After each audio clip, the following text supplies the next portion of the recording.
This podcast is not a replacement for therapy. All conversations, guests, tips, recommendations, etc. that are discussed are provided as educational, thought-provoking, inspirational insights, and not specific professional therapeutic or psychiatric advice. Our views expressed are our own personal experiences, insights, and perspectives. Information heard here is to be used at your own caution and discretion. As always, please seek out your own mental and medical health care to best serve you.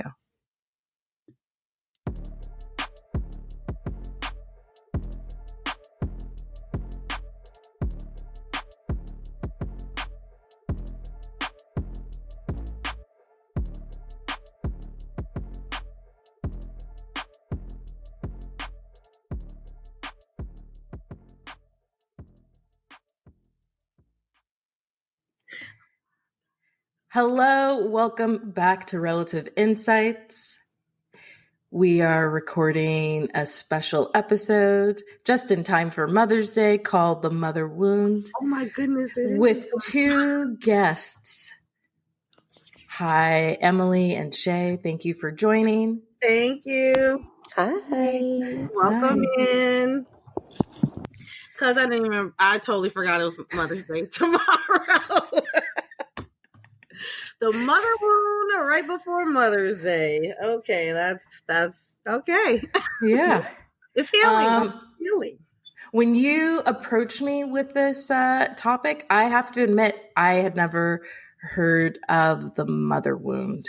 And so I know we talked about it privately, and then I did research a little, and then of course my phone was listening to me. So then I started getting Instagram reels about the mother wound. But can you go into the definition and define what exactly that is? So, okay, I will say there's no specific definition for mother wound and that sentiment. Like, it's not a clinical diagnosis or anything like that. As you point out earlier, it's a term coined by Bethany Webster. Coach? Yeah, Bethany she's a Webster, transformational coach. Yes. Writer. Yes. Inspirational speaker. Yes, I'm sure she's extremely successful in what she does. But so basically, she coined that term mother wound, but what it really is just another way of saying, it's another way of saying trauma, right? Like a type of trauma that is intentionally or unintentionally perpetuated by a mother, right? And, I hear it basically likened to like emotional abandonment wound, which is a thing. And I'm sure many, many people have heard the term daddy issues.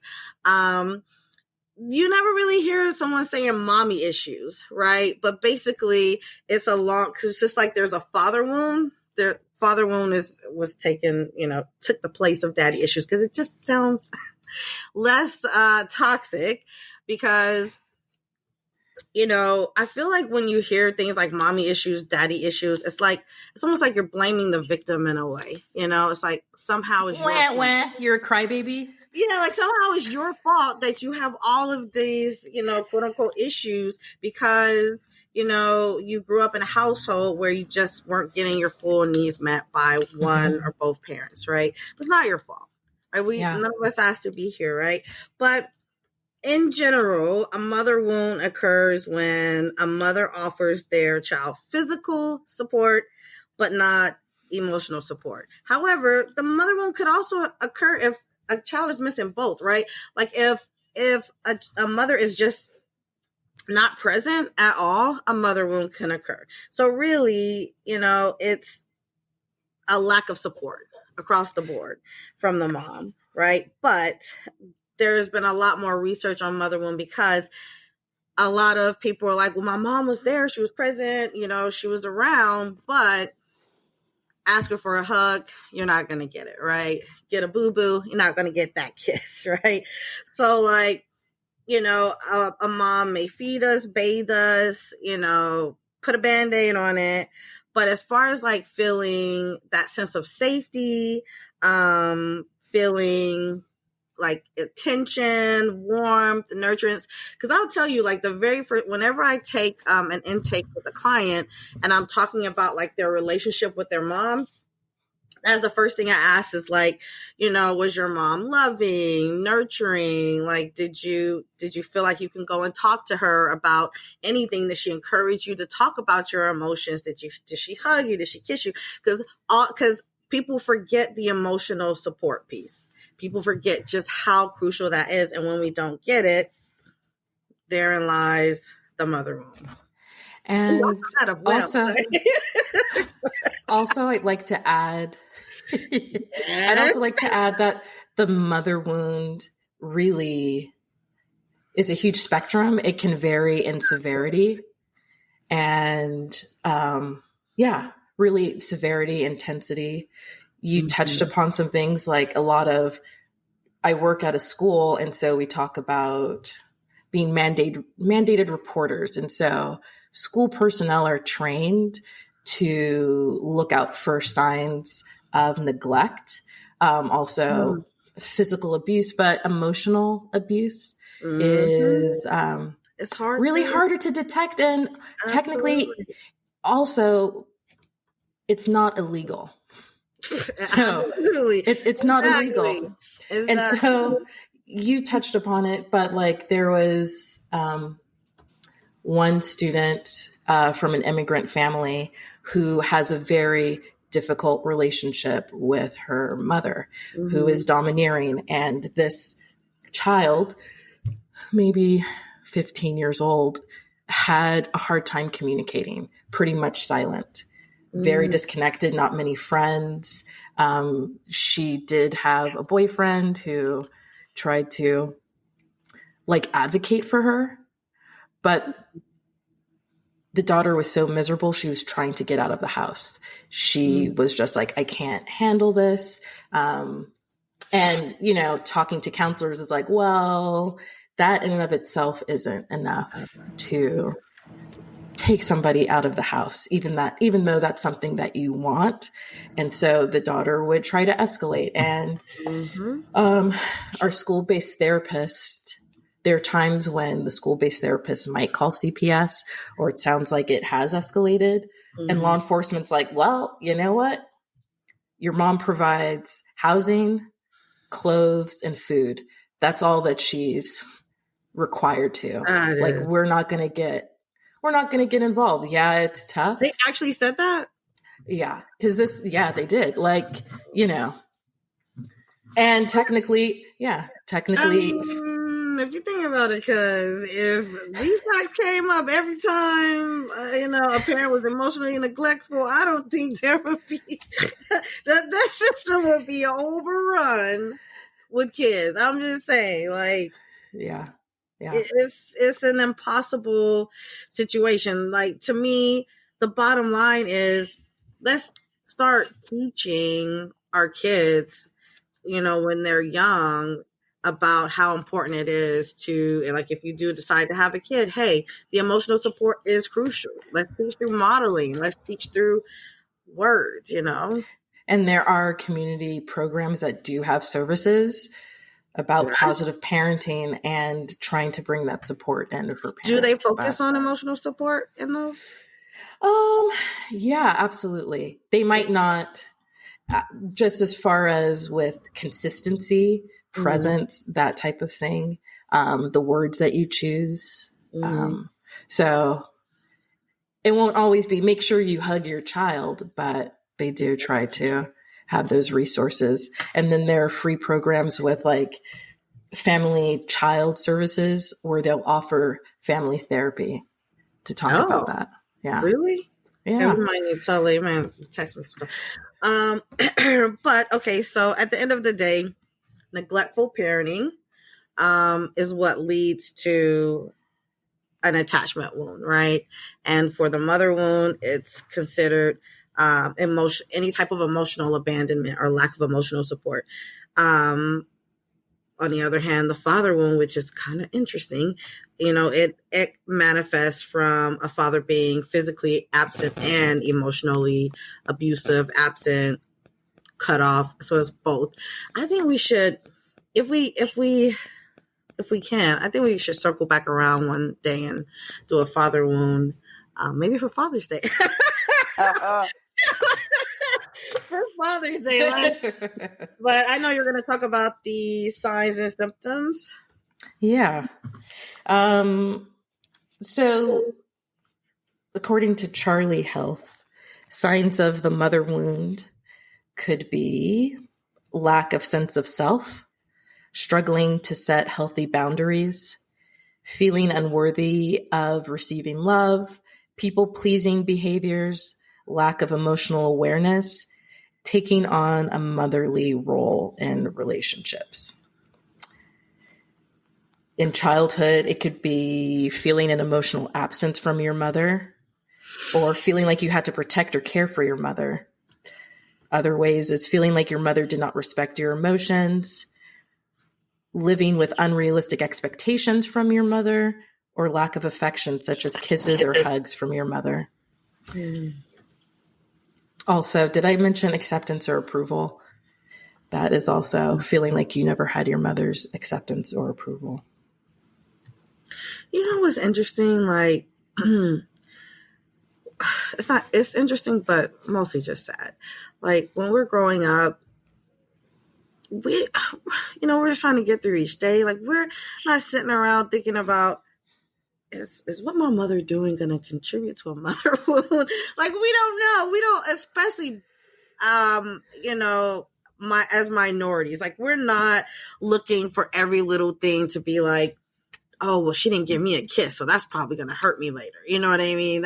She didn't let me, talk about my emotions, about how such and such affected me. So this may affect me later. Like, when you are, more times than not, especially in minority households, I hate to say this, but like, unless you were like J. Paul Getty, Richie Rich, you are trying to clothe and feed your child. You're trying to keep a roof over their head. And the last thing you're thinking is, I don't know if J. Paul Getty was a nurturing person either, though. No, I'm talking about Rich. Wait, wasn't J. Paul Getty rich?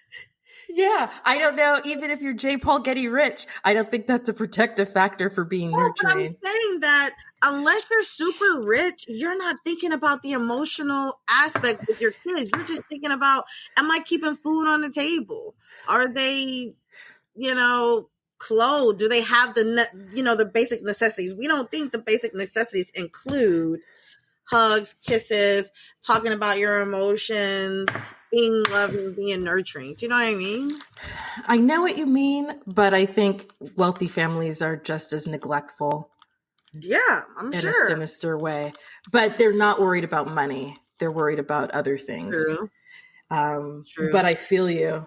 But do you think, like the filthy rich, do you think they're rolling around on the floor, hugging and tussling with their kids? No, but or is nanny? They're not even combing their hair. They have a nanny or some au pair from West Africa taking care of the kids. Wrong. So they. You're not wrong. And I'm not trying to excuse us poor mamas that, that it's okay that we don't put as much emphasis on the emotional piece. I'm just saying, like, when I look at my mom, I'm like, hey, like, she was trying to make sure we didn't get evicted from our house. Like, I know that I have a mother wound, but I did before I healed it. I mean, I know I did, but I've never looked at my mom and thinking, you're this horrible woman because you didn't tell me you love me. You didn't give me hugs. I didn't say horrible. I did confront her on several occasions and like, hey, I needed these things. And the reason why I'm this way and that way is because you didn't give me those things. But I also look with empathy like, hey, like first of all, you were just trying to put sardines and crackers on the table for us. You were trying to keep a roof over our head for us. Like, I never saw sardines in your house. Dude, when you were living there, things was pretty good. I think your parents were helping my mom out a bit because we had never had that much food in the house ever. We were so sad when y'all left. We were like, so we got to eat crackers and ketchup. Dude, I remember Hot Pockets and Pop-Tarts at your place. That's what I remember. Yes, you taught me about. All right, listen, this is gonna take forever. Oh my gosh, hold on. We're gonna take a You taught me about strawberry Pop-Tarts and like the brown sugar Pop-Tarts, and we were playing video games, but that's another. Yeah. That existed back then? Yes, but let me back up because you brought up a good point regardless. Mother wounds exist within the societal pressures. Like it's not just something that occurs in a vacuum. There are pressures on women throughout society where you have to, it's a balancing act. And I don't think it's realistic for everyone's needs to be met. I would hope, you hope for the best. And that, like you said, you have a conversation with your mom to say, hey, these needs weren't met, and that you have a responsive mother. Because I feel like wounds are a natural part of existence. And absolutely, just what Bethany Webster was saying, this is something that's passed down, the intergenerational.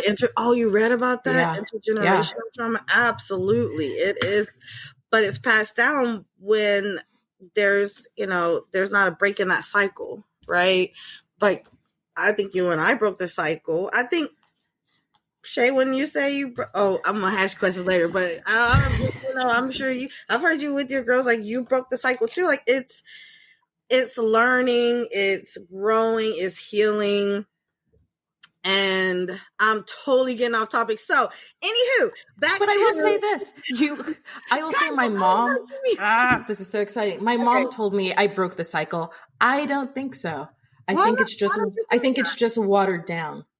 I think it's just less severe, and that there are echoes of it in our engagement. And I think it's not as severe. Damn. You know what though? That whole saying that let one generation do better than the previous, So I hear you when you say watered down, but maybe you mean I've done better than what I received, right? But not the best that I feel like. I still hurt them. But we do. Again, like you said earlier, we can't avoid our kids getting skint knees. Like, we're still human. We're gonna have times where we're not perfect. Well, and here's the thing: avoiding skinned knees. There could be mothers who are like, you will never have a skinned knee, and they lock their child down. I'm gonna say wrap them up in bubble wrap. That's still, I would say that's another way of causing a wound, because it's not allowing a child to express themselves. So basically you're saying we're darned if we do, we're darned if we don't. Okay, got it. All right. Just be responsive and be like, okay, I can try to do better next time. So how does a mother wound happen? How does it manifest? So typically when a child or an adult feels like their physical needs were met, but their emotional needs were not met. When they feel like their mom resisted their negative emotions or admonished them for expressing their negative feelings. Like, one thing I tell my clients is, like, who have kids, I'm like, try to avoid shushing your child when they cry. Like, if they're crying because they're truly in pain, they're hurting, whether it's emotional pain or physical pain, comfort them, right? I'm so sorry this happened to you, kisses, hugs, whatever. But when we shush, we're basically invalidating what they're feeling, right? And we're telling them it's not okay to express your emotions. Like that will be an example of that resisting negative emotions. Having a critical mindset toward their child is another way. Not responding empathetically to their child's emotions, hence preventing their child from learning how to manage their emotions, how to communicate their emotions, expecting their child to cater to their own physical and emotional needs. And I will repeat that because that is what I see a heck of a lot of with my clients, is that they had a mom who expected that child to cater to their own physical and emotional needs. And I see that the most with divorced parents or single parents. It's like, hey, I don't have a partner in my life. I'm going to lean on you for everything. Or even with my married couples where it's just like, you don't believe what your dad did. And, bringing them into, adult situations, having them mommy need a hug. Every time you turn around, mama need a hug. But when you're like, mama, I need a hug. Girl, get up on my face. Get up on my face with that. Again, we are manifesting that mother by doing that. If when you have a mom who is addicted to drugs or alcohol or struggles with an untreated mental health condition or even a medical condition, it can cause the mother wound because that parent is now focused on everything that's going on within them. And they're not able to look to you to try to be there for your needs, right? If the parent is unavailable to the child, whether it's physically through working or emotionally through distraction or mental health issues, if that parent has an unprocessed experience of physical or emotional abuse themselves, that's absolutely going to make it difficult for them to be emotionally available for their child. Now, how does it manifest? What does it look like, right? So, I do want to add just a few more. I'm sorry, I'm already talking a lot. Okay. Because, this just popped in my head and I was just like, yeah, I do see this a lot. And it does make me feel like, okay, yeah, that's definitely an attachment wound, AKA a mother wound. But I'll have clients who said like their mom gave them love conditionally. Like, oh, you got straight A's? Come here, baby. Hugs, kisses, you're amazing. Kid bring home B's, ignore them, right? Or if a parent has like poor boundaries, if they're overly demanding, again, all of those things can lead to the mother wound. Especially I keep harping on the conditional love, but I really feel like that's a big one. On this paper written by a therapist who partners with Bethany Webster, it talks about the pain of the mother wound that includes comparison, not feeling good enough, shame, which is a consistent background sense that there is something wrong with you. Attenuation, I have no idea what that is. That's a fancy word. You should look it up. I love when you But essentially it's feeling you must remain small in order to be loved. And then a persistent sense of guilt for wanting more than you currently have. Wait, say that last one again? A persistent sense of guilt for wanting more than you currently have. Okay. That comparison, feeling like you're not good enough. Yeah, that's powerful. That's something I mentally think all the time. Cause I'm like, in my head, I know I'm comparing my boys, but I'm like, keep that ish to yourself. Cause sometimes I'd be like, I'm thinking in my head, why can't you be like Lucas and just clean up your room, keep your room clean? And I'd be thinking that in my head. I'm like, don't say it out loud. Because I know every time I bring up a sibling to another sibling, all it's going to do is just make them feel less than. But I'd be saying they are so listen, here's the thing though. They are so sensitive and in tuned with their primary caregiver. Yeah. I try not to compare, but my oldest daughter thinks that my youngest is my favorite. And why is that? She says, she's like, you know what? You yell at me more than you yell at her. I said, you know why? Because she's a go-getter. She's always like, trying to make sure everyone is taken care of so that she can take care of business. If she wants to watch TV, she will immediately respond and do all of these things. So, and she also learned from her older sister, which is, I don't want to do what she does. I see what provokes a reaction, so I'm going to change things. And I'm like, I love you all differently. What? No. Okay, so my kids are forever. I'm gonna have to bring that down. But sorry, I'm so loud. I get so excited about my kids. My kids are always like, Who's your favorite? Who's your favorite? Who's your favorite? We need to know. We need to know. I was like, I don't have a I don't have a favorite either. Yeah, I'm like, don't have that's that thing all parents say no. And I'm like, look, I am serious. I really don't have a favorite. I love them all the same, and I see who they are. They're all three of them are very different and still similar in their own ways. I parent them differently because they're all so different, but they're always just like, we gonna find it out one day, Mom. We just gonna know. There's no favorites. And then my oldest was like, look, I'm not gonna say his name, but he has a middle son, and he was like, who's Dad's favorite? And they were both like, blah, blah, blah, blah. And they both looked at each other. And I was just like, and I remember telling him one day, I was like, you know that all three of your boys think your youngest is your favorite.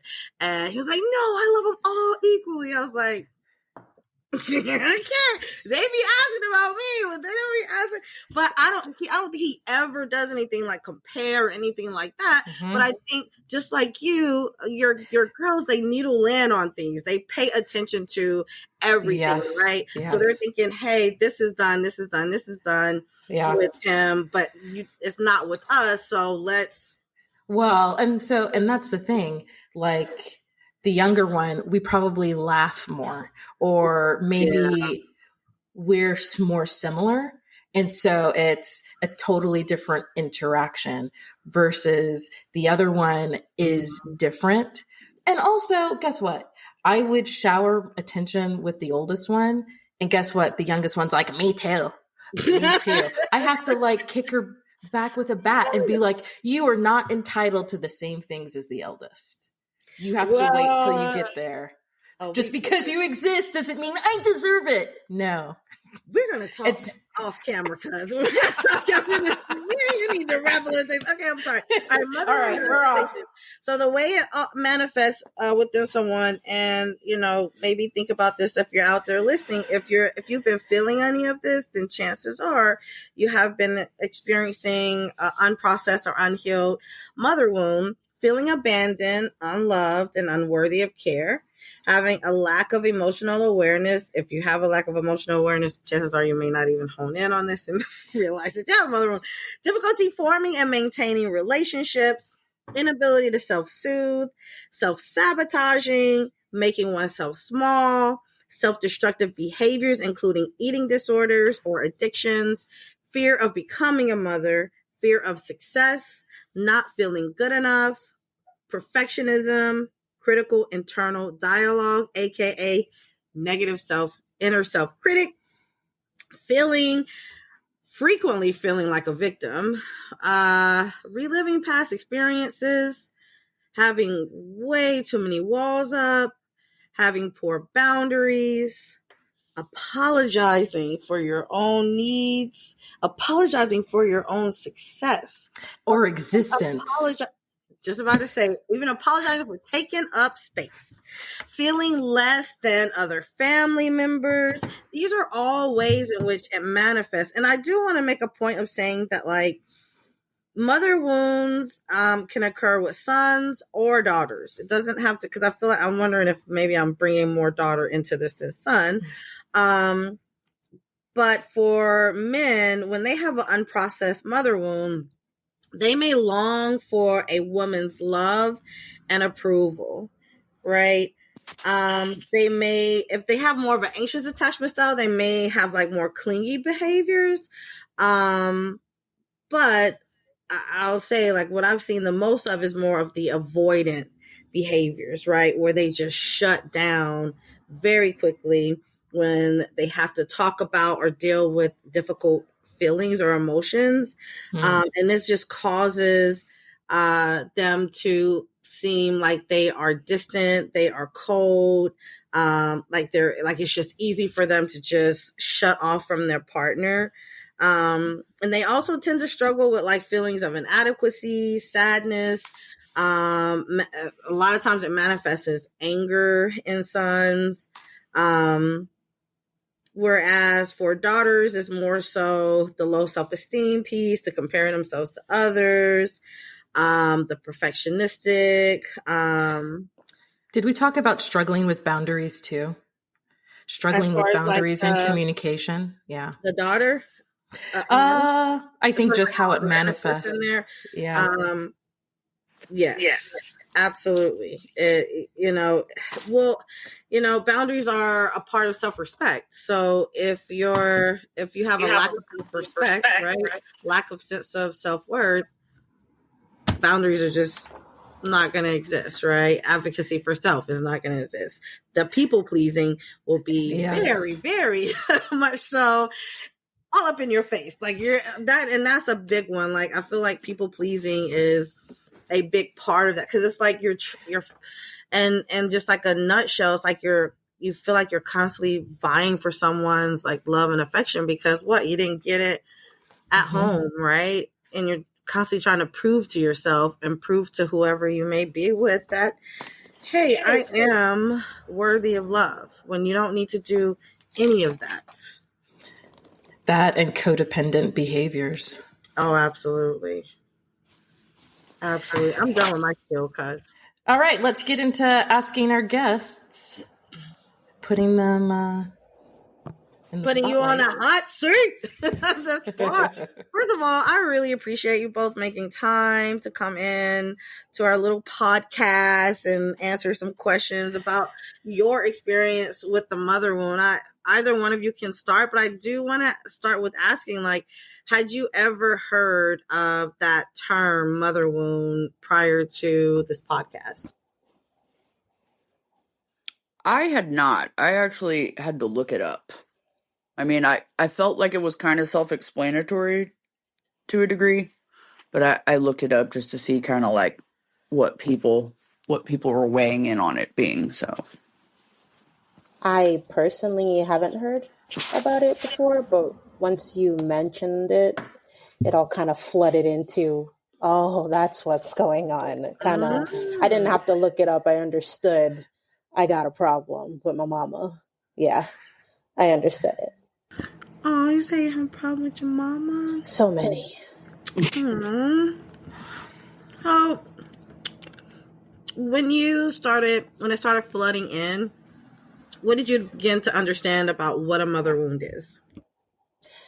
So it's okay. So I have the notes that I've been taking. So when you guys said like having to take care of your mom, not knowing how important emotional support to your children are, the intergenerational trauma, like all of it came in. Like I understood just lack of emotional awareness, like everything that my kids brought to me versus everything that I felt like I needed from my mother. It all just came flooding in with the thought of mother wound. Are there any memories that come to mind when you're talking about flooding? So many. Well, okay, for me personally, my mom is bipolar.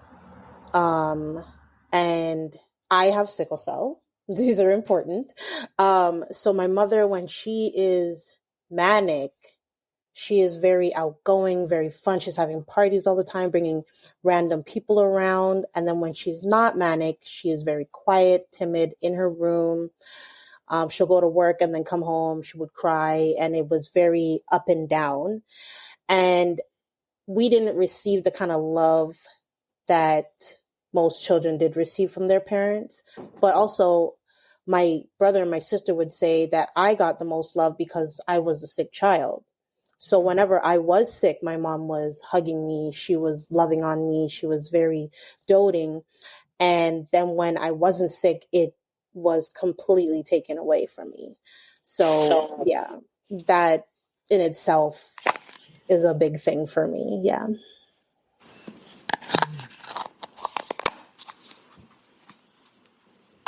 I will say that's like that part. I was talking to someone else about this a while ago. That ambivalence, like that contradicting love, is like 1 minute, which I honestly that leads to a very insecure attachment style within a child. By the way, but it's like if 1 minute you're parent is just seems so fun and loving and nurturing, and you're just like, this is amazing, like this is great, I love it, it feels good.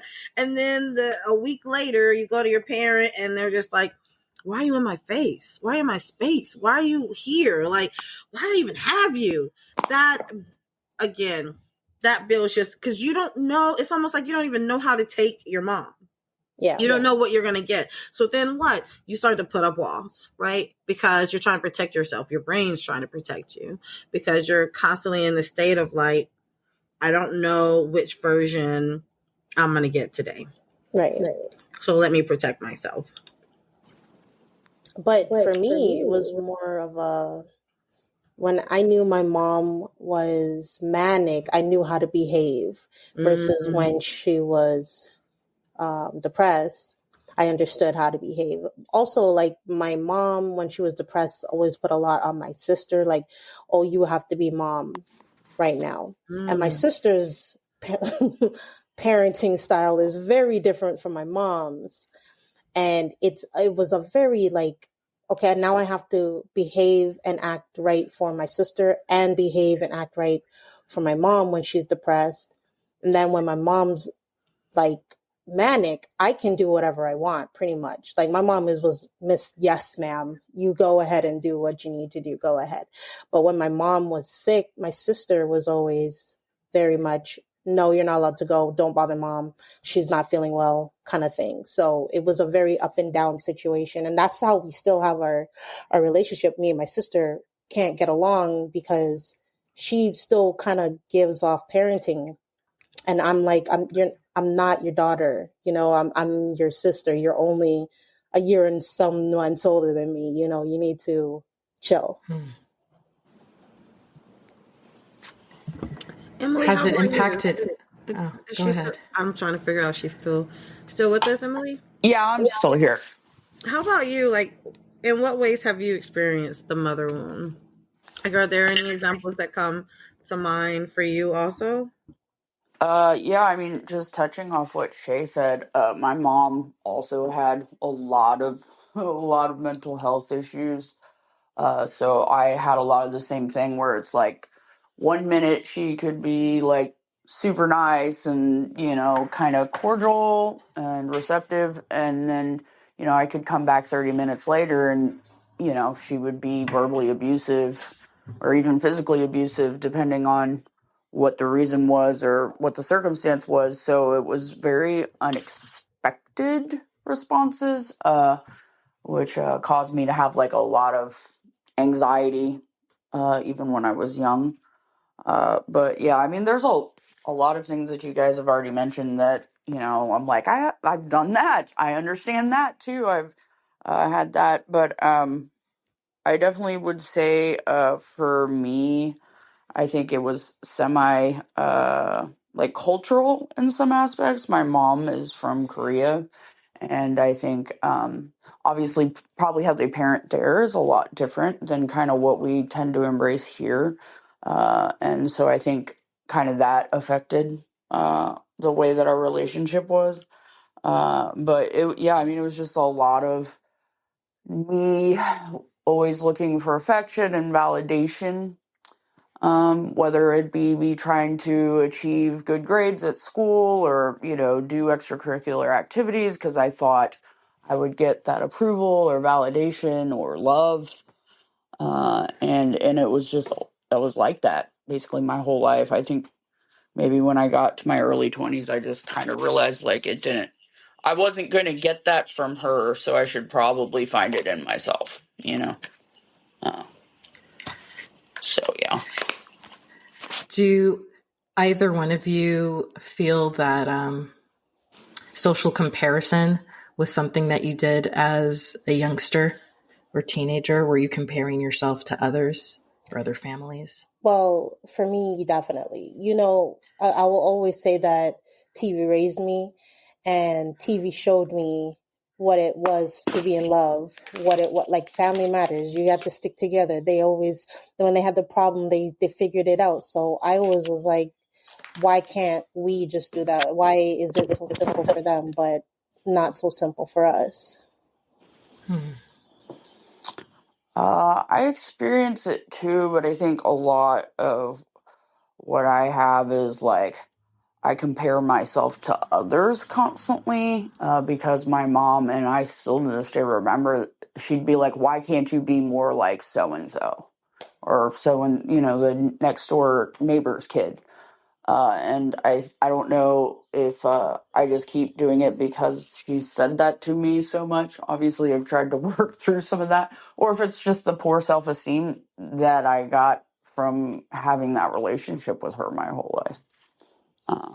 Because I feel like that's probably a little typical of just having that general poor self esteem, possibly. So I've heard low self-esteem. I've heard anxiety. What other ways do you feel like experiencing the mother wound has manifested in your adulthood?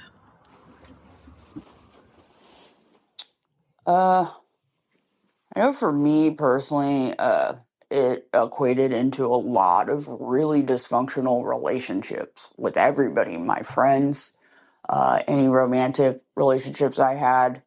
Uh, all of my relationships were completely codependent.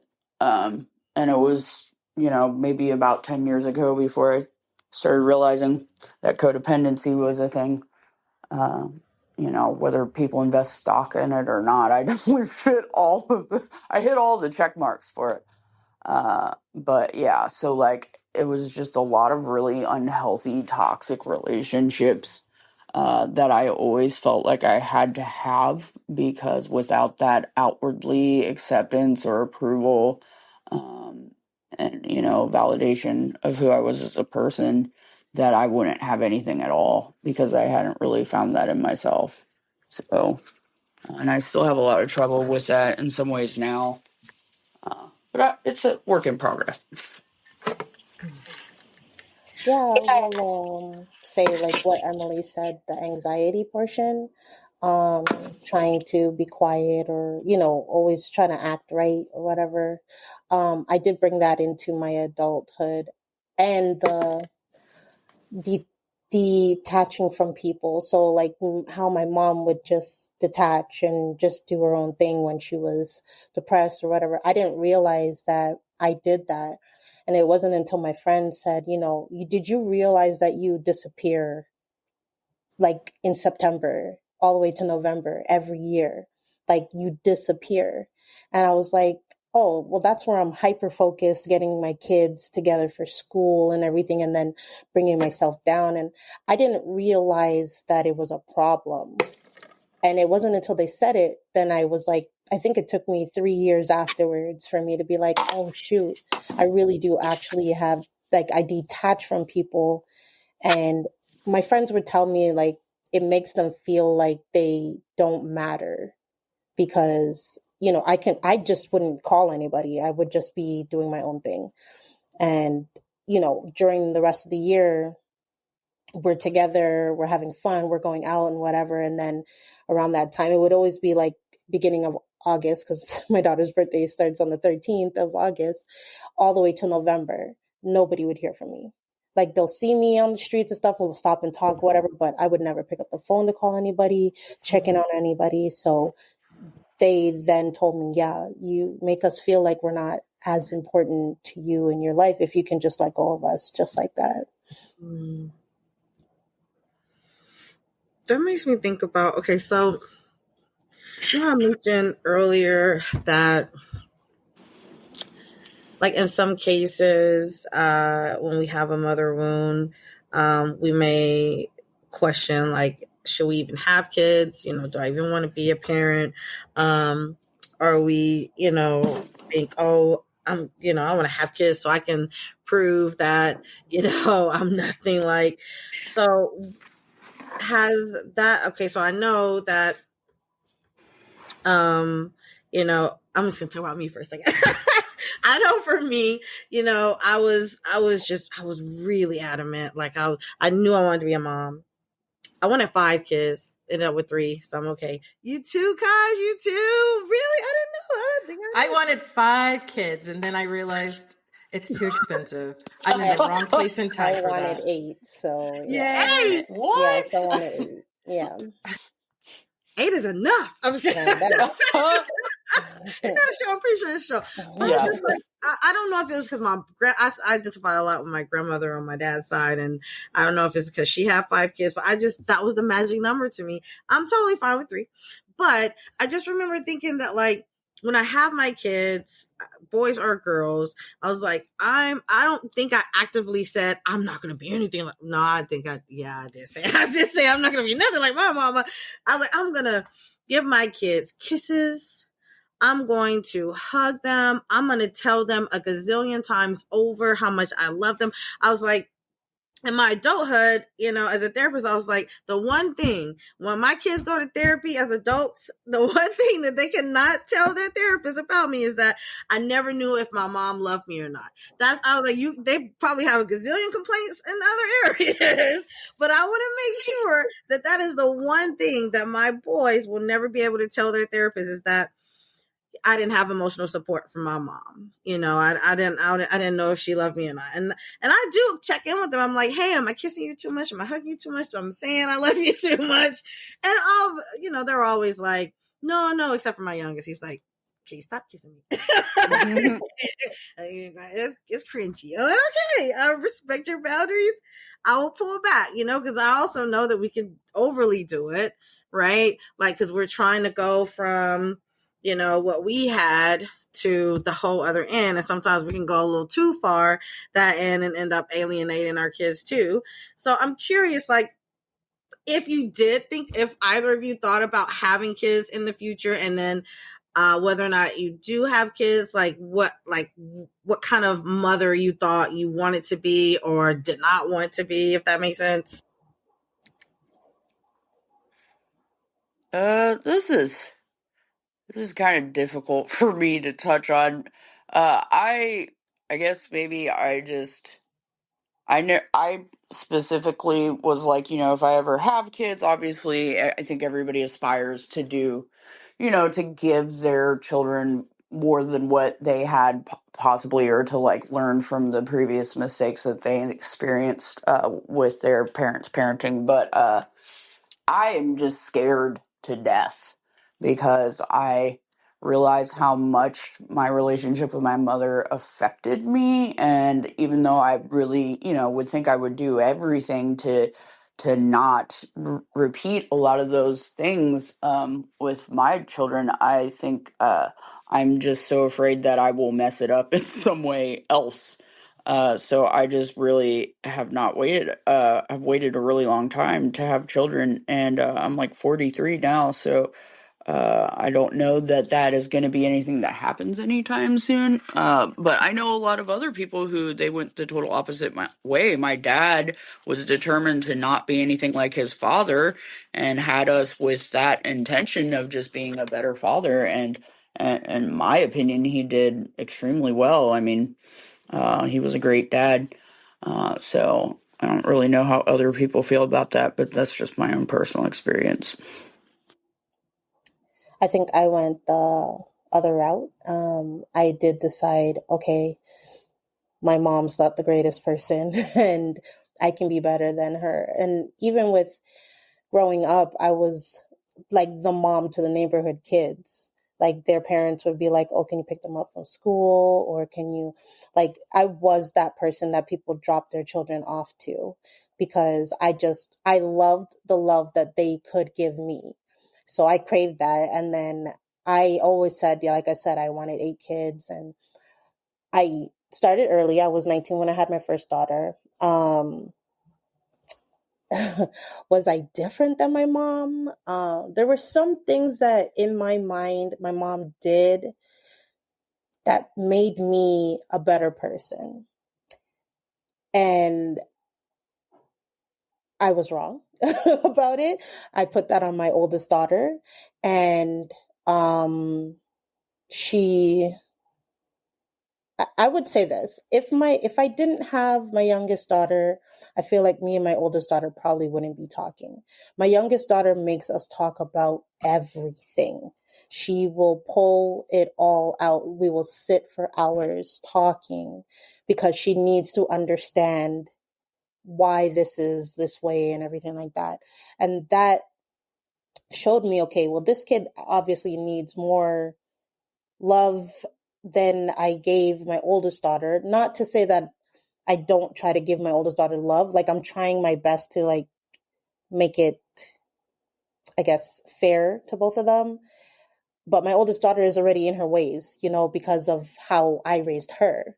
So she's very different than my youngest daughter. I can give my youngest daughter hugs and walk up to her or whatever. My oldest daughter's still trying to accept those free hugs and stuff like that. Sometimes she'll just be like, I don't feel like hugging. I don't feel like being around you guys. So she'll walk away. But I feel like the things that I thought were good to take from my mother really ruined what could have been a great relationship between me and my oldest daughter. Granted, we have a good relationship. She doesn't talk about,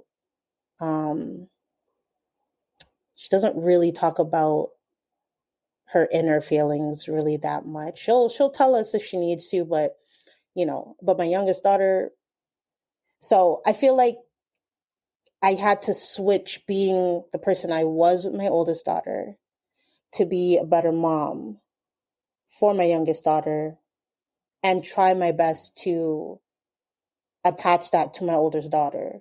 So I can't be, I just want like what, like Dee said, I want that when I'm gone at some point in time in life, that my kids understood that I tried my best at every step to be the best person that they needed me to be, even though I know earlier on in the journey, life was kind of messy with me. You know they have their trauma with me, but I want them to understand, yes, I tried very hard and to be the best person that I could be for them. And yeah, that's my goal.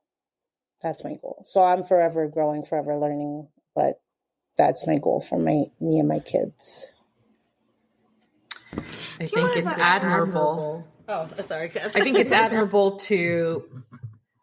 for any parent and child relationship to adjust versus to continue to do the same things and be like, hey, this is what you get. Also, I have to say, just hearing about your youngest daughter forcing you all to talk, yes. That sounds painful and cathartic. It sounds painful, dude. Like it sounds painful and beautiful at the same time. Yeah, that's like what it's it necessary, is. but it's like it's opening. Yeah, that's exactly how I feel. I feel like because we can go for hours, like 4 or 5 hours talking about one situation.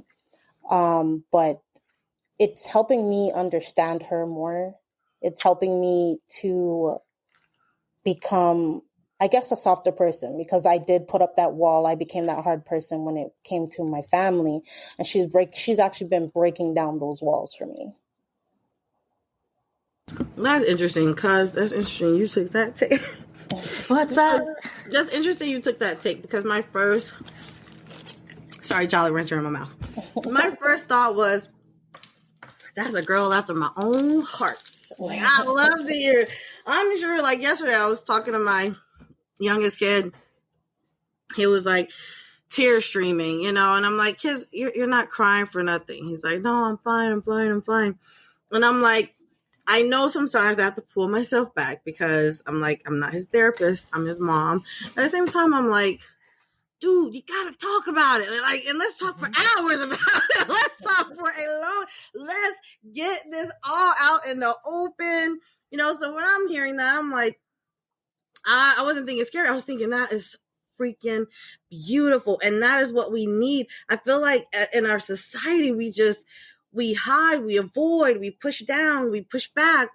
And look at where we are. Like, clearly we're not doing what's best, or else you wouldn't see so much freaking trauma everywhere. You wouldn't see so much anger and hurt and pain and, people just numbing themselves, right? With whatever, sex addiction, drug addiction, alcohol, like, escaping in video games. Like, I don't escape, I just have to play. But, it's okay to escape too, though. But Escape is okay. We're escaping more than we need to, and we're hiding from just talking to each other, and we're disconnected. That's a serious issue. Even from ourselves, though, right?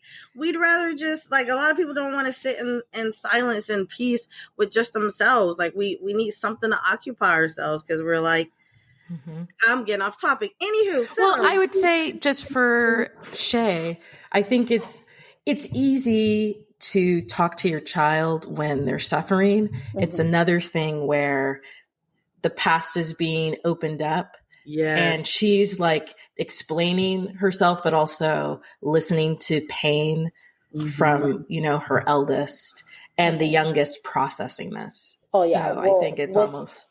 With that, I will say my kids will always say I don't receive it properly, which I'm working on. Like you said, like the feeling like a victim, my kids will say that all the time when we're talking. They're like, but you're not understanding us. You're making yourself out to be the victim here. And there's no victims here. We just need you to understand this is what's going on.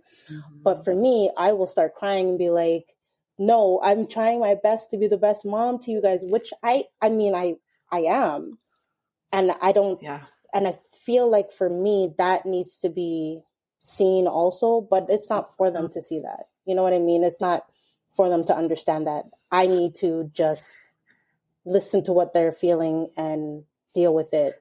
So, and I think that's a hard thing for mothers when you have this feeling of your child is suffering and you might have caused it. It's like your guts are being wringed out. Yeah. Because most mothers, regardless, I would say, I'm hopeful, always tried to do the best that they could with what they knew and with what they had, and were convinced, young mothers, old mothers. And so, yeah. But it's scary because we know we have the most important job on the planet. But we don't get paid for it. Exactly. And if we mess up, the society pays for it. Everybody in our kids' life will pay for it. But I will say this, and to Emily also, like, the self-awareness that you two have, like, this is what's needed most, because none of us are perfect. None of us, right? But having the awareness that, like, I want to do better in my life, whether I'm a parent or not. I don't want to bring this wound into every single relationship aspect. And absolutely of my life. Like, I want to heal, which we will get to. How do we heal the mother wound? We will get there. But I do want to ask both of you, like, before we wrap up with your segment, and I really appreciate both of you coming through and being so open, because this is not an easy thing to talk about. It's a very sensitive topic. But I am curious, like, if you have a relationship with your mom, and if you do, what that looks like now. Emily, do you want to go first? Yeah, sorry. I just been jumping on in there.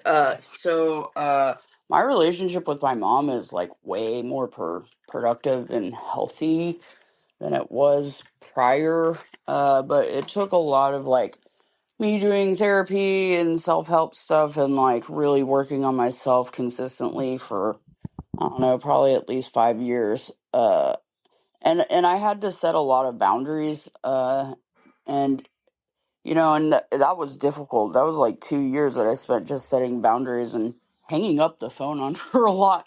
But yeah, it's way more functional now. And I think that both of us really got to touch on like quite a few things from our past that we felt both affected us, where the other was involved, and kind of just like go back over like how we felt and why we felt that way. And I feel like we both got a lot more closure coming back at it a second time. And I feel like that helped a lot. Before you start shaking, that's a really quick question, Emily. Has your mom ever said, "I'm sorry"? I validate what you experienced, and I'm sorry that it was at my own hands, and I want to foster a healthier relationship with you. I mean, she's definitely apologized, and I don't know that she. I mean, honestly, I accepted a long time ago that my mom's not. She's not into therapy. She's not into like any of that. She doesn't take medication. She does. She still doesn't think she has mental health issues. So I kind of just accepted that that's not going to be a thing. But I also just kind of accepted that she was sorry and I took her apology at face value, and then also realized she's just a human being too, and she's going to make mistakes, and she didn't know what she was doing. I was her first kid, and then just kind of try to empathize with that coming from that same position, and that helped a lot. So. Thank you. I feel like that's the hardest piece, empathizing with your mom. Yes. Like being like, Heffa, you did this to me. You did this to me. Versus, hey, you did this to me. It's not okay. It's never okay. Right. But I love you. I empathize. I understand, where you were coming from. I understand the whys, all a part of that forgiveness therapy piece. And I forgive you, and that's for you. It's not for your mom. It's not for your dad. It's not for anybody else. It is for you, because letting go of that resentment and that anger and that hurt and that pain helps to bring you to a life of contentment. And I'm so sorry, Shay. Go ahead. Wait. I have to jump in. I have just a question for that. Is forgiveness appropriate if the mother is still violating boundaries?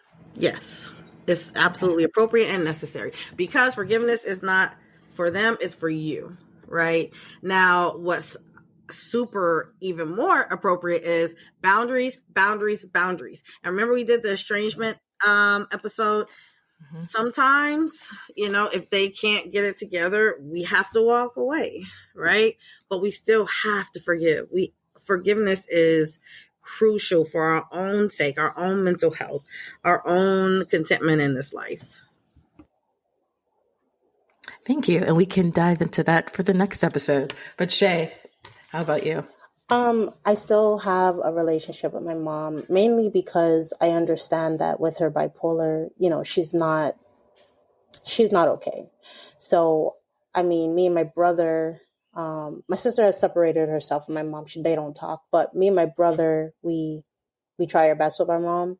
I feel like I have forgiven my mom because I understand that she didn't grow up with a mom either. Her mom died when she was young. So she didn't understand what she was doing. And I say with all my aunts and stuff, like, I understand that you guys didn't understand what you were doing with your first kids, but why then keep having more kids if you didn't know what you were doing? But I mean, I guess, that's what you do. They're from Guyana, they see families just being born. They just have families to have families. So they didn't understand that, the option was you didn't have to have a family, and everything that my mom went through back home versus what she put us through and everything. I, for myself, had to forgive her. She's never going to change. She's never apologized. Because like I said, with her bipolar, she doesn't realize sometimes what she's actually done. And the only time that you can talk to my mom about these kind of situations is when she's on her lows. And at that time, she's just too depressed to even talk to you about anything. So you never really get anything out of her. So for me, I apologized for my mother to me because it was easier to just understand her struggles and, I guess it helped me to understand that this is why things were the way that they were. And, just being empathetic to my mom, whatever. Which is, again, that's the biggest piece of forgiveness, empathizing with them. Like, I know my mom we had several talks, because that circled back around, because there were times where, she was taking accountability, but will always come behind it with, but, and I'm like, when you put a but into it, it just ruins the whole apology. It ruins the accountability. Plus, she would, she would push, for that victimization, that, okay, now I have to attend to her. Well, no, you weren't that bad. And no, you're still a great mom. And I was like, no, I want to sit here and talk about the ways in which, the way you treated me or didn't. Because in her mind, she's like, I doted on you, like this, that, and the other. Sometimes we don't have that awareness, but she absolutely apologized. Absolutely, was like, I wish I see you with your boys. And I didn't know it could be that way. Like my mom wasn't that way with me, and I get that. I totally get that. At the same time, I love you, mama. My mama don't listen to my podcast, but anyway, if she did, I love you, mama. But it doesn't take away from the fact that we have to learn and grow as people, right? I didn't have it. I can count on my 10 fingers how many times I heard my mom say, I love you, especially in my childhood. But I had to learn, right? I had to learn, what does emotional support look like for my kids, and give that to them. It's up to us. We can't use excuses of, well, I didn't have it, so I didn't have it to give, so deal with it.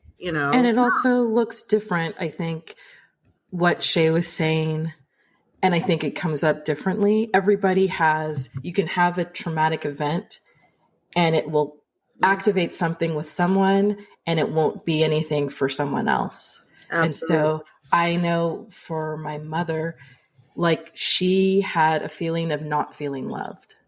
And so it was, I'm going to go out of my way. For her, it was, I do not want to be anything like my mother. I'm going to do things differently.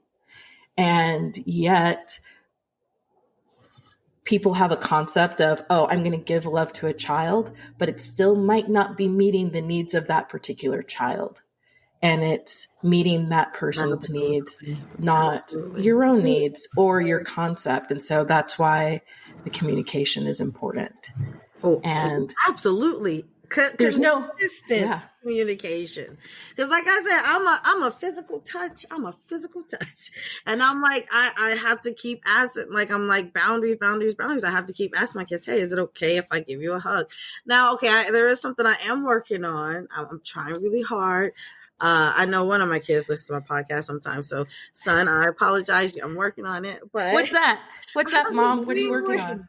I have this thing where, like, you're just so cute to me. Like, and I keep thinking to myself, you came out of me. I made you. You're my. But, like, sometimes they come past me and they all, in one way, shape, or another, got my booty. I got the booty. I got the deliciousness. And when they come by me, I'm like, smack. My oldest will, like, push himself in, like, get away from it, and I'm like, I missed you that time, and I'm like, I'm so sorry, boundaries. I'm sorry. Listen, like, no, it's okay, Mom. It's okay. It's so hard. We violate boundaries. My daughter, I will do it, and I don't even think my mom ever would go around and smack him. But no, actually, it's a love tap. It is a love tap. But I would do that to my daughter. But now she's like, ha! I caught your hand. I could feel it. I could feel the energy before he comes. There's a little clinching. I didn't even realize that I did it. I'm gonna be honest. I did not realize I did it until my middle son was like, we need to talk about your boundaries. And I'm like, what do you mean? He's like, the smacking of my booty every time I come past you. You gotta stop, Mama. You need to respect my boundaries and ask me if it's okay. And I was like, dude, you are right. I'm wrong. And then yesterday he was going past me. I was like, boop. Dee, I'm going to confess something. I feel really bad now. Why? I helped a mother violate her son's boundaries yesterday. What do you mean? Because we were running errands and we were coming back from a walk. Her son, 12 years old, popped out, tried to scare us. She was startled, whatever. I just was like, yeah. Went into the house and putting stuff away. And she was trying to give her son a hug. And he's like, nah. And she's like, Jen, do your daughters give you a hug? And I look sideways and I'm like, oh, is he not giving you hugs? And he smirked. And I closed the fridge. And as she's reaching for him, I was coming from the back to pin his arms. And he started laughing and he crumbled onto the floor in a fetal position. But I was like, you better hug your mama. Hug. You go have a hug, dang it. I'm going to do a wrestling move. You're going to hug your mom. All these groceries up in here, you go hug her. No, you know what? It's so hard, though. It's a fine line because it's like, I want to respect your boundaries. But at the same time, I know sometimes it's not really a boundary. It's just like, I don't want to be bothered, but I'm like, okay, but I guess that is a boundary. I'm still working on it. I'm a work in progress. We're all a work in progress. Like we are a work in progress. There's a cute boundary song that I taught my kids too late. That was on YouTube. It was like this cute thing. Oh, Have you heard it, Shay? I've never heard of it. I don't make me sing, but it's please stop. I don't like that. I'm feeling uncomfortable. I need more space. Not around me. Don't take it personally. Something like that. It's just a boundary. I love that. Keep singing. It's so cute. It's so not around me. Don't take it personally. Oh, I'm using that. I'm looking that up right now. I'm looking it up. The girls were older, but and then of course my youngest turned the words around. She said, "Don't stop."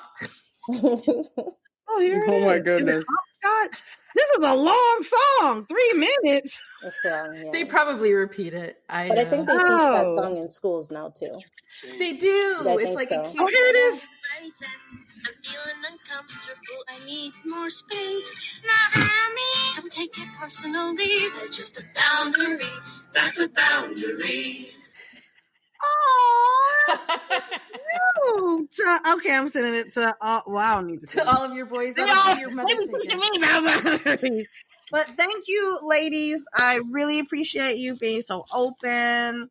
I know that this is a difficult topic. We're coming around Mother's Day, and I will say I was really hoping to visit my mom for this Mother's Day, but I unfortunately have to work. And I was like, what is this feeling I'm feeling? Is it guilt? Nah. Nah. Okay. But, I know that like when I told her about it, I expected her response to be a certain way. Mm-hmm. And her response, I think I was triggered in the moment. I'll admit that, because again, still healing that mother wound. I feel like I'm super close, but not all the way there. But it triggered me, and it made me get slightly upset because she was like, I don't. It's fine. And just talking. It's fine. Over and over again, and it just made me feel like I wasn't even able to communicate what I was trying to communicate, which was, it may be fine for you, but for me, I do feel some guilt. I do feel bad because I'm used to being able to celebrate, your day with you. I'm able to send you whatever, Do you think that maybe it bothers her so much? That's why she keeps saying it's fine. Yes, that's exactly what I think. That's why I was triggered, because I felt like you're not being honest. Once again, it's okay for you to say, hey, Jerice, I get it and I understand, but it does hurt my feelings a little bit because she know I'm the only one. My brother doesn't do anything. I mean, sometimes he may send a text and say Happy Mother's Day, but for the most part, he doesn't do anything on Mother's Day, So I know that it makes her feel good that I make a big deal on Mother's Day, and I can't make as big of a deal this year. But instead of just saying that, no, I understand. I know you have to work. And I'm like, calm down. Calm down. Just let me talk. I wish we lived closer, cousin. We Me could do too. Mother's Day celebrations for all the ladies, Right? Oh, all okay. the For that nurturers. reason, no. I was just thinking because I love you and I miss you. I gotta work tomorrow. I ain't doing no Mother's There's Day. always time for bubbly and a flower. Ooh, that does And a sound little, good. yeah. I don't like no wine, but I take some mimosa. But okay, we will All talk right. about Thank you, healing, but Emily and we'll Shay. let you ladies Yeah. go, and we Yeah. really appreciate you so much. No problem. Have a great rest of your weekend. Happy Mother's Day to the moms out Same to there. y'all. We love you. Yeah, I'm gonna try to Oh, get this published love. for I Mother's like Day. anything. Oh, Mother's Is Day this is in a tacky? couple of hours, girl. I I know, don't but is know. this tacky like mother wound on Mother's Day? I don't know. I Like, hey, don't mama, think listen to my podcast. I'm talking Here's about a gift. Here's my gift to you. Wait, I do want to say this though. Moms, all moms out there, most of you moms out there, we know you are trying your best. Yes. We do. And sometimes, and it's okay for us to receive when, our kids need more, and that's okay. We're human. We're only one person. We can only do so much. But please know you are loved, you are appreciated, and we thank you. Yes, thank you, mothers. Thank you, mothers. Yes, thank you. Now that we've heard from our guests, the question remains, can you heal from a wound? The answer is, of course. Let's look. There are several ways in which you can begin to heal the mother wound. The first is to acknowledge and validate. And really, acknowledgement is admitting that emotional neglect, criticism, or other negative interactions during childhood were real and have impacted you. Validation is allowing yourself to feel the pain, hurt, anger, or sadness associated with the wound. And as my cuz loves, learning the attachment style is maybe the first step. There are attachment style quizzes. Dee, you do have one. What site is that? Yeah, That you thought Attachment was Project has the best one because they give you a 4-quadrant that gives you your attachment style for mother, father, general public, and intimate partner. And I feel like that's the most beneficial one because our attachment style is not the same for every single, relationship type, right? So I love that one. I give that to all my clients, and it's very, very eye-opening. That's good. I would say this is a first step, and it's not a quick fix. And it's also important to add additional steps because sometimes you can get fixated in just the acknowledgement and then never move past it. Absolutely. And even when you learn what your attachment style is, don't stop there either. If you Google it, and then Google can be your friend sometimes, how to heal, let's say, anxious preoccupied attachment style, or how to heal fearful avoidant attachment style, or for a lot of men who deal with the mother wound, they tend to have the dismissive avoidant attachment style. Like there's plenty online. I hate to say this, but Chat GPT. Yeah. Be coming through. So, like the next way in which you can heal is practice self-compassion. This is really important, especially when you've been in, when your mother wound has come from, feeling like you're not good enough, feeling like you have to compare yourself to everyone and anyone. Practicing self-compassion can be really, really beneficial. Like, give yourself the same kindness and understanding that you will offer your close friend, right? And we know we can all have that negative inner critic that is just like, if you step outside yourself for a minute and ask yourself, if the things I'm telling myself in my head, I heard my friend saying, would I say, oh, that's so cool that you said that to yourself? Or would I say, girl, you better stop? You ain't talking to yourself like that, not in front of me. Yes, you would. Yes, you would. But why we don't do that to ourselves? I tell my clients that all the time. I need you to take a step back and talk to your inner voice like you would talk to your friend. You need to challenge it. You need to eradicate it. And the only way you can do that is to keep challenging it. Because if you don't challenge it, your brain, is one big sponge, right? Whatever we feed it, whatever we get it is what's actual and factual, right? So the more you challenge that negative inner critic that's telling you you're not enough, that you don't have all the things that Billy Sue, Joe Bob, Tanya, Karen has, I don't know why I had to throw Karen name in there. It's just it has down the street, challenge that, eradicate it, be kind to yourself, speak to yourself in the kindest of ways, and also treat yourself with kindness. Absolutely. I would say that really, when you look at some of the symptoms and signs of this wound, it's really maladaptive defense mechanisms in order for you to have relationship and how you relate to other people. And even with that self-critical voice, I would add, be curious about it. Like, where is this coming from? And for some reason, maybe as a child, at some point, you had to self-criticize and bring that on in order to survive.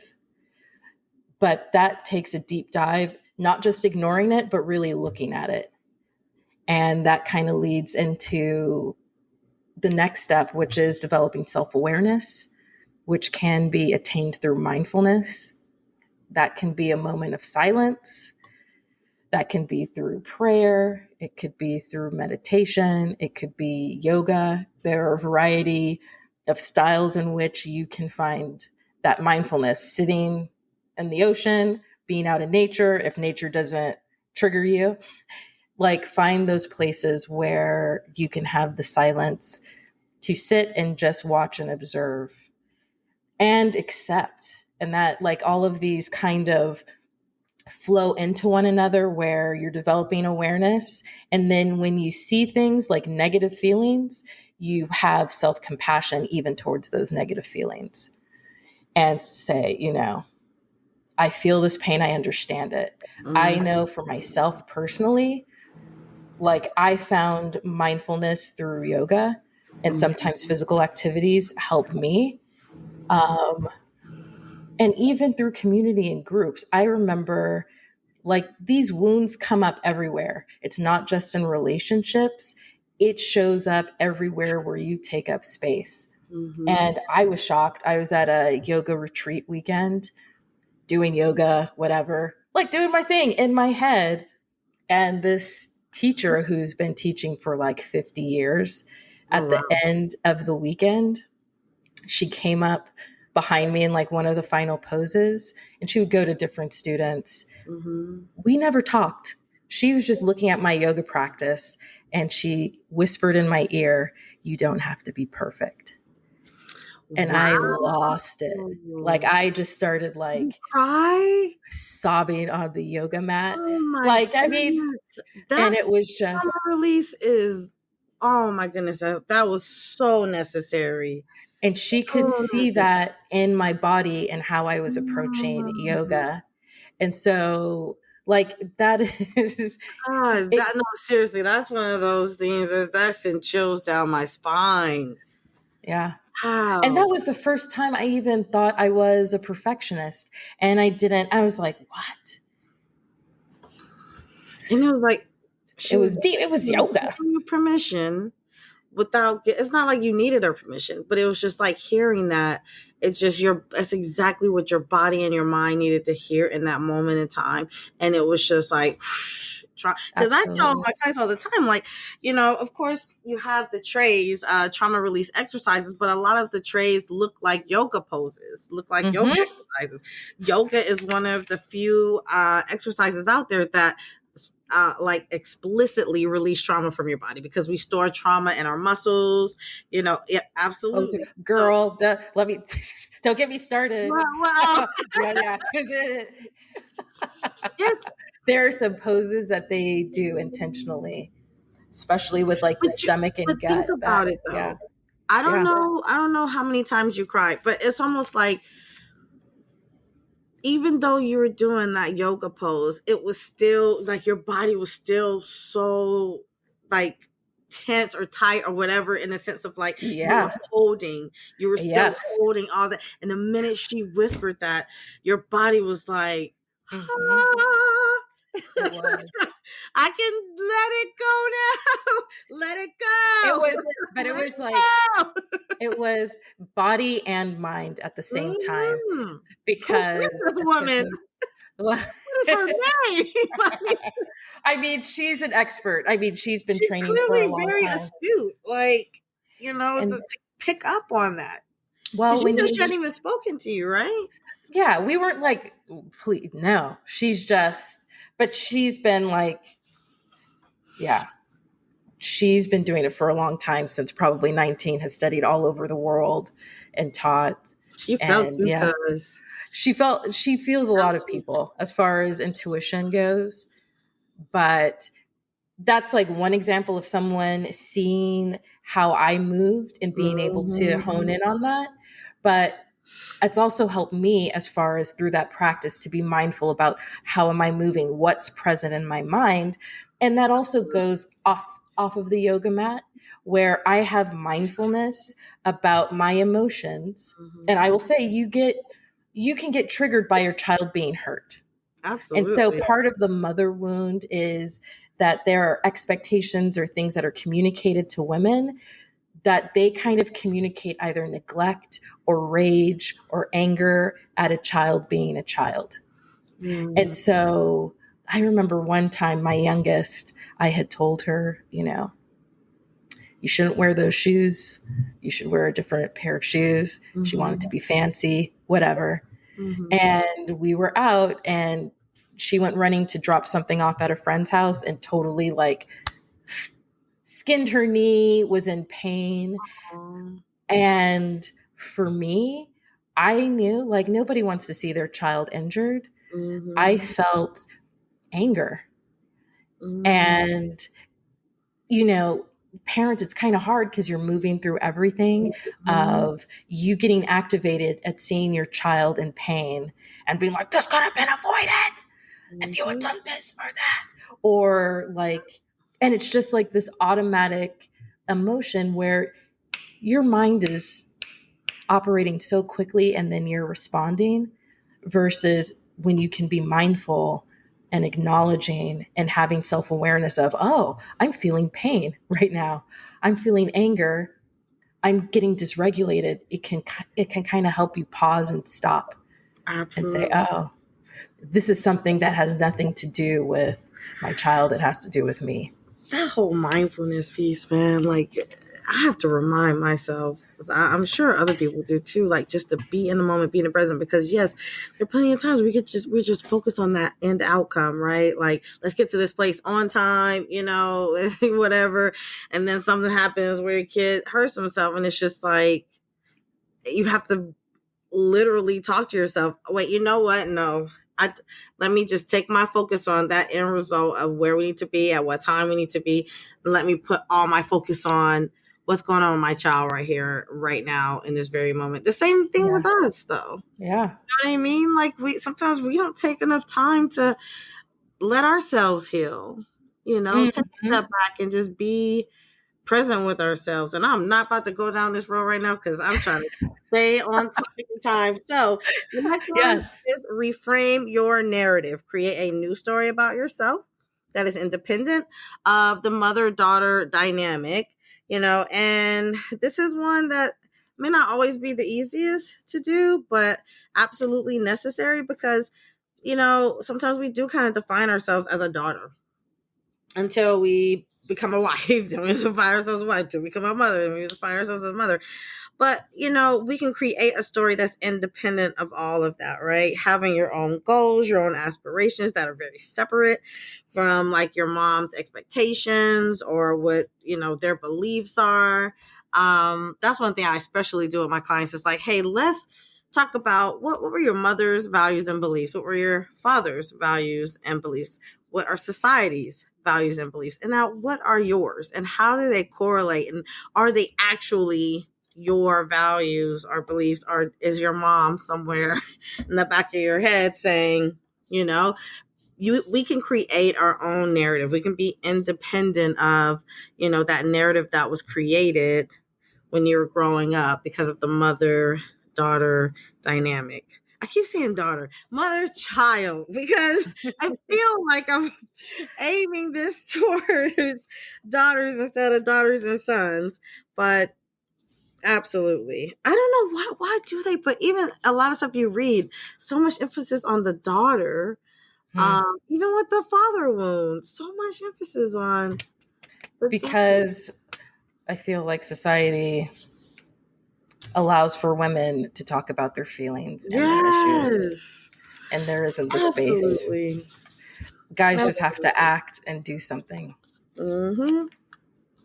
Which I promise you, all you men listening, there's a such thing as the mother wound for the son. You know, it looks a bit different, and I think because it looks like, you know, more distance, more, you know, just a wall up, not sharing your feelings, it doesn't seem like it's all that different than someone who doesn't have a mother wound, you know, because again, like Cuz said, in our society, men are taught, hey, you don't have feelings, you don't have emotions, and if you do, don't express them because everyone will make fun of you, like, which is the furthest thing from the truth.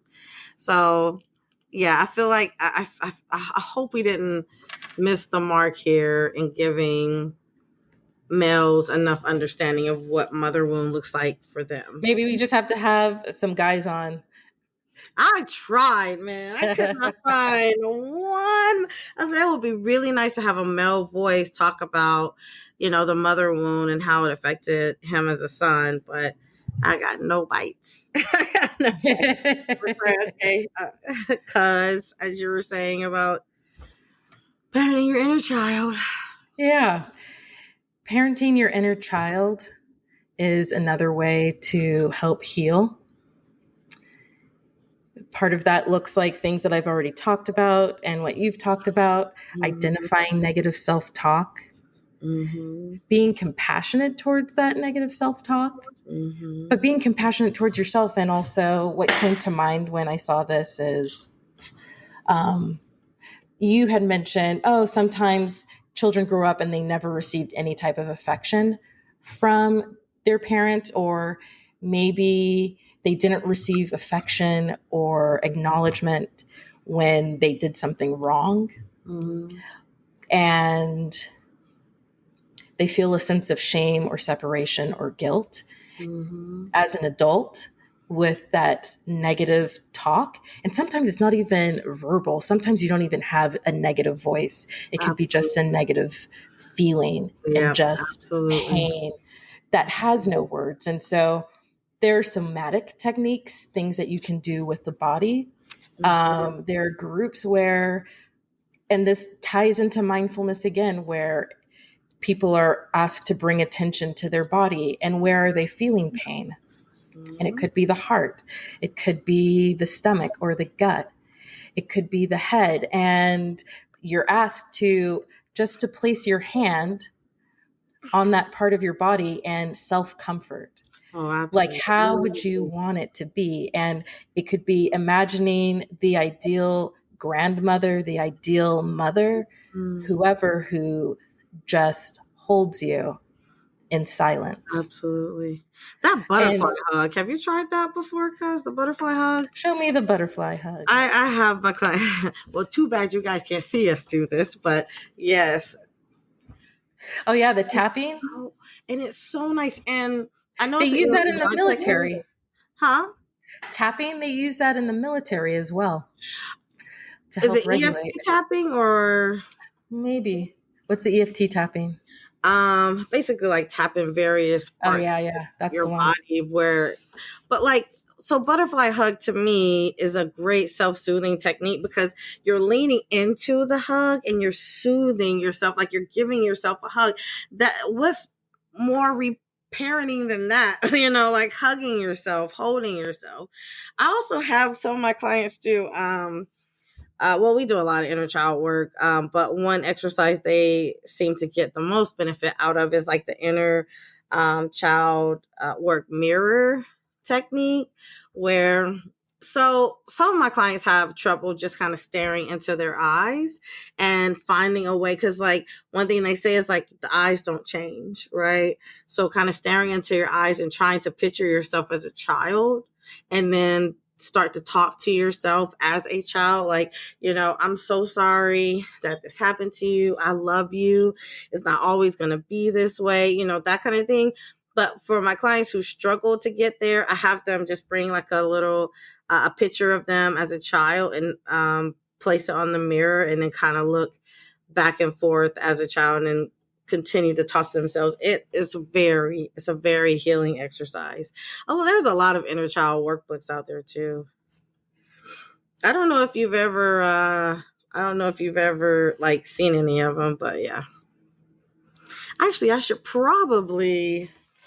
to put some links in there. Actually, let me make a note for myself. I'm going to put some links in the thing for some of these resources that could be really beneficial. Yeah. So the inner child work that you were talking about with looking in the mirror, it's great because you can talk about yourself in the past, but then also talk to yourself in the present, because a lot of the defense mechanisms and responses that you use might have worked as a child, but are no longer serving you now. And so it's nice to be able to let those go, to say, look at yourself in the mirror now and say, I'm capable of protecting you. I'm capable of taking care of you in a way that I couldn't as a child. I'm sorry what happened to you in the past, but I am here now, and I won't let those things happen again.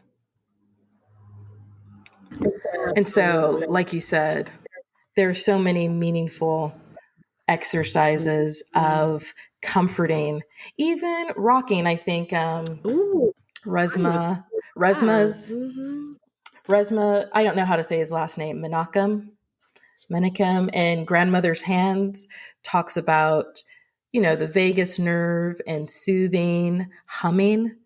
That also releases tension. And you think of those are techniques that mothers will use with infants. So you can also try that as well. I'm not going to hum for you. You can do it on your own. Really? Uh, Really? yeah. Um, But also that movement, even forward, like you were saying, with the butterfly hug or mhm. side to side. So, Anything that's self-soothing, to be fair, like self-soothing techniques are incredibly, you can literally, guys out there, you can literally Google that, like self-soothing techniques. What are we on? Oh, okay. Setting boundaries, building relationships. Self-explanatory here. I'm just gonna say that right off the bat, because like if you so it's a sad thing, but there are some people that end up, in their quest for self-respect, they end up becoming estranged from their mothers, right? And so in that case, boundaries non-existent, right?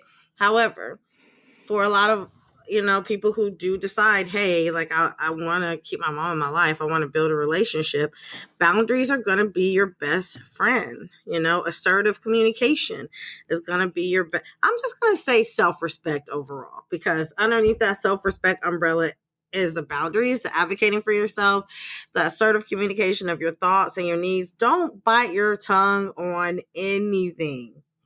Please, I will repeat this. Do not bite your tongue on anything, because it is extremely healing speaking your mind. Now, I'm not talking about like, Mama, you tripping. Get up out my face like that. No, I mean like, you know what, Mom, like, you just said something that actually really hurt my feelings. And usually I would just suck it up and get off the phone or rush off the phone with you, and you'd be confused. And that's not fair to you. And that's not fair to me. So I need you to know that what you just said made me feel pretty small. It was very belittling. I don't know if you had that intention, but I just needed to express it to you. And then that gives her an opportunity to, number one, understand, that they said something that was hurtful, that disrespected you, whatever it is. Like, just don't bite your tongue. Talk about how you feel, set clear boundaries. And when I say clear boundaries, I mean be as detailed as possible. And that's just not with your mom, that's with everyone. Like, people need details, people need things spelled out, right? And then building healthy relationships. In order to build a healthy relationship, what do you have to do but have self-respect? Establish those healthy boundaries, advocate for yourself, have assertive communication, right?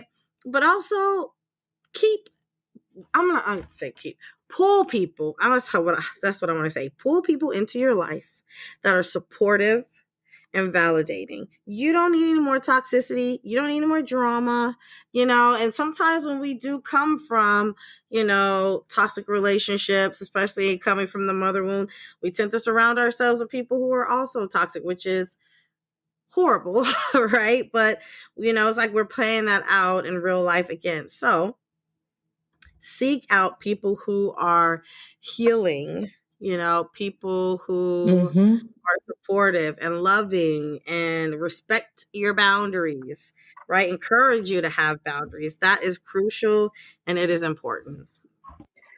Yeah. And, sometimes you might not be able to have the words to say all of the things that you're feeling.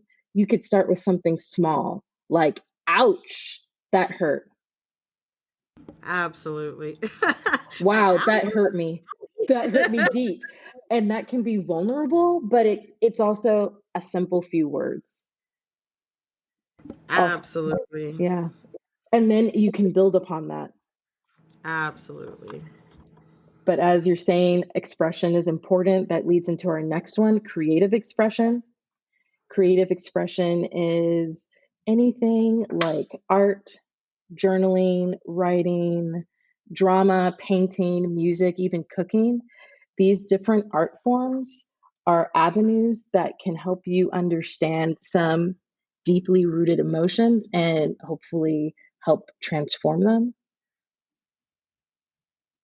Sometimes it's storytelling, sometimes it's abstract expression where it's just a mood painting.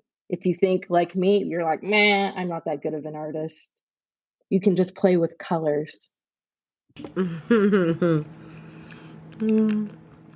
yeah, Absolutely. cooking and food, dance. Did I bring up dance? I don't think so, but yeah. Dance is also another form of art, sculpting as well. Absolutely. Ultimately, this is to help.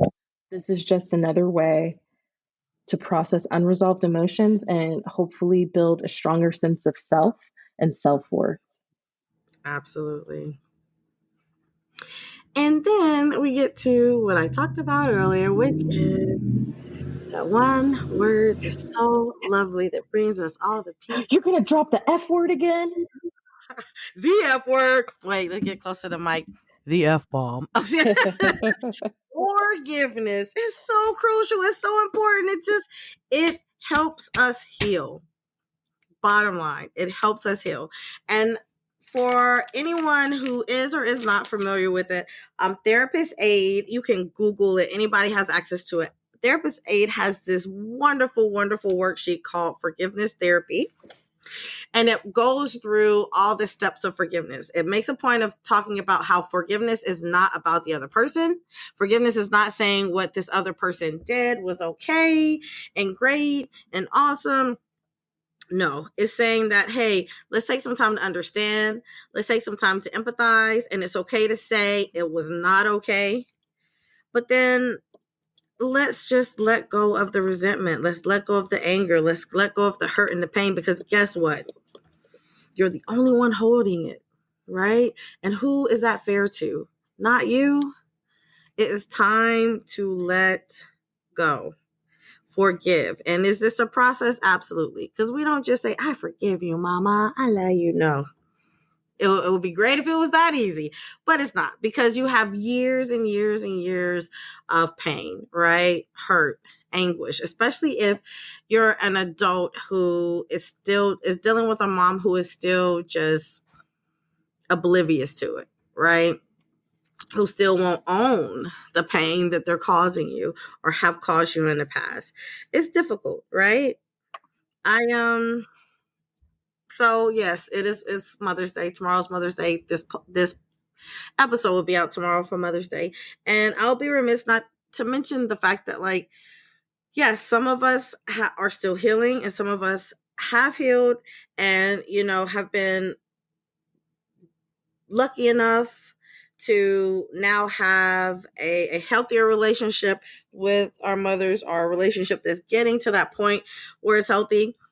But there are some of us who are still struggling, right? I had a client who was just like, they wanted me to just tell them, hey, is it okay that I don't give my mom a Mother's Day gift this year, that I don't call her for Mother's Day, because I don't want to do it. But then guilt comes in and I'm like, but she's your mom, so you have to, but I just don't like her right now. I love her, but I don't like her right now. Like, I can't even be around her right now. And yes, this client has a mother wound. Yes, she's been trying to heal, but her mother recently did some things that kind of made her feel like, disrespected and unloved. And I told her she had every right to feel that way. She had every right to decide, hey, I don't want to give her a gift, or I don't want to even acknowledge her. And I asked her, I said, whatever decision or choice you make, do you feel like you can live with it? Do you feel like you will move through your day and you will not have any guilt? And if the answer is absolutely, I won't have any guilt, absolutely, I won't have any regret, then you do what your heart feels, what your gut feels. And she's like, well, what about society? Society's gonna, who cares about society? Who cares? Dude, come on now, society. Mother's Day is a Exactly. scam. Okay, sorry. Cause we doing that. Dude, every day is Mother's Day. Like, I'm about to go off on a tangent. Like, let's look at the history of Mother's Day. You should not feel guilty because of a prescribed day. Mm-hmm. But hopefully you make it to a point of reconnecting with your mother. And, nobody has to know your business. You don't have to tell people you didn't buy your mom a Mother's Day gift or you didn't talk to her.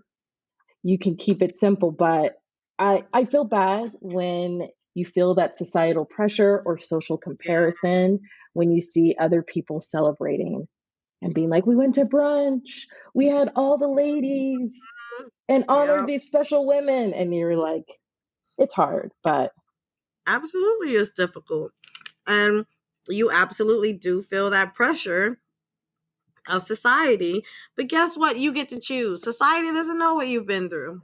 And Right? Mother's Day should not be commercial. It was not about buying. That's not the intention, to buy things and spend money. Please know, yes, it's Mother's Day. Yes, it comes once a year. But you do not need to be bullied in any way, shape, or form into doing something that in your heart you truly don't want to do. But you brought up a good point also, because about it was kind of an aside of like fostering or rekindling a relationship. If this Mother's Day you're thinking about your mom, and inside of you and your heart you have it on your heart to reach out, then why not? Because we sometimes put up walls, and those walls only hurt us, right? But deep down we're like, I really want to talk to my mom. I miss my mom. If you want to talk to your mom, if you miss your mom, reach out. There's nothing holding you back. Some people, I have so many clients who are like, I know she needs to be punished. I'm not going to give her the satisfaction of calling her. What? You're not giving her the satisfaction of anything. You're doing what you want to do in your heart of hearts. Now, if you call her and she starts being toxic, then you know exactly what to do. You set that boundary and you excuse yourself in a phone call. Because you're an adult now. Yeah. Because you're an adult now. And you don't have to sit through it like you did as a child when you were powerless. Absolutely. And if you're a mother out there, and we love you. Yes, I was gonna say, if you listen to this on Mother's Day and you know your child is always telling you what a great mom you are, we're gonna tell you you're a great mom also. And I'm gonna say this to all moms. You are loved. Whether or not you feel like you've been a great mom, a crappy mom, for whatever reason, you are loved. Please know that. Okay? Maybe that'll be the first step to healing inside for you, to hear that you are loved. I'm serious, because so many of us never hear that. We never hear that we're loved. We never feel that we're loved. And then struggle to give it to anybody else, even our kids. So please know that you are loved. I'm sorry, cuz now I'm delusionally Keep tired singing. right now. Keep singing. I like it. I'm here for But it. happy Mother's Day to you. Happy early Mother's Day to you, cuz. Thank you. One final step that we forgot. It's super easy. All of these things that we're talking about, we always Mm-hmm. recommend, professional help can Mm-hmm. also be a great tool to use. Acknowledging the cycle, once you're able to do that, therapy is suggested to help effectively break the cycle. It can help you develop healthier communication styles, setting boundaries, making sense of your experience, reframing negative thought patterns developed from your childhood. Therapy really is about focusing on trauma recovery, not reliving trauma. Like, awareness is great, understanding the cycle, seeing what triggers it, but really therapy is about the recovery from trauma. And if therapy isn't available to you, again, we would always say trusted friends, trusted community, people who can hold the space and confidentiality. Mm-hmm. Absolutely. So Just get support. Just get help. Just heal. Please. I reiterate that. Please heal. Please just heal. Okay? happy Mother's Day to you. Thank you, cuz. Nobody Get it. can see me dancing, but I guess we're I going to like have to follow Darius's advice. what? I guess we're going to have to follow Darius's advice. No. Yes, one of our listeners, suggested that we move to video. But we've been doing audio for what, like 3 years now, over 3 years now. And it's comfortable. So comfortable. But we're still thinking about it. So for those of you who are more visual, you love entertainment visually, we get it. We hear you. We're thinking about it, but not now. Not yet. Use your imagination. What do we look like? Listen, as I tell my children, we need to push ourselves into the spaces of discomfort. That's how we Absolutely. grow. How we grow. I love your mic. I love how it's lighting up all Thank these different. you. It's so pretty. I know, especially when it turns purple, I think of you. Oh, cuz. There.